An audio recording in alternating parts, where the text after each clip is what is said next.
Hello friends, welcome back to my channel.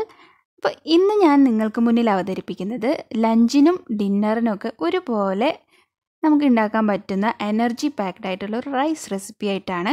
അപ്പോൾ ഇതെങ്ങനെ ഉണ്ടാക്കുന്നതെന്ന് നമുക്ക് നോക്കാം. അതിനായി ആവശ്യമുള്ള സാധനങ്ങൾ 1 കപ്പ്, 1 കപ്പ് പച്ചരി, 1/2 കപ്പ് ഗ്രീൻ ഗ്രാം, അതായത് ചെറുപയർ.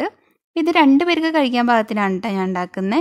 ഇത് രണ്ടും കഴുകി വൃത്തിയാക്കി കുക്കറിലേക്ക് ഇട്ട് ഒരു 2.5 കപ്പ് അളവിന് നമുക്ക് വാട്ടർ ഒഴിച്ചു കൊടുക്കാം. അപ്പോൾ വെന്ത് വരുമ്പോൾ കറക്റ്റ് വെള്ളം പാകത്തിനായിട്ട് കിട്ടും. ഇനി ഇതിലേക്ക് ഒരു 3/4 കപ്പ് കോക്കനട്ട്, അതായത് തേങ്ങ ചിരകിയതും, 1/2 ടീസ്പൂൺ മഞ്ഞൾപ്പൊടി, കുറച്ച് നല്ല ജീരകം, ആവശ്യത്തിന് ഉപ്പും ചേർത്ത് നല്ലതുപോലെ ഒന്ന് ഇളക്കി കൊടുക്കാം.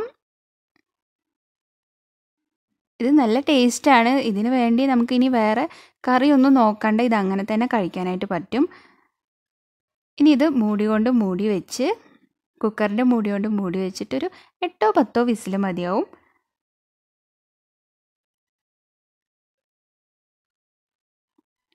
നല്ല പാകത്തിന് വന്ന് റെഡിയായിട്ട് കിട്ടിയിട്ടുണ്ട്. വെള്ളമൊക്കെ കറക്റ്റായിരുന്നു. ഇതങ്ങനെ തന്നെ തിന്നാൻ നല്ല ടേസ്റ്റാണ്, തേങ്ങയൊക്കെ ഉള്ള കാരണം. അതുപോലെ ചെറുപയർ എനർജി റിച്ച് ആണ്. അപ്പോൾ എല്ലാവരും ഇത് ട്രൈ ചെയ്ത് നോക്കുക. അടുത്ത വീഡിയോയുമായി കാണും വരേക്കും bye, take care. It's me Shinsa Harish.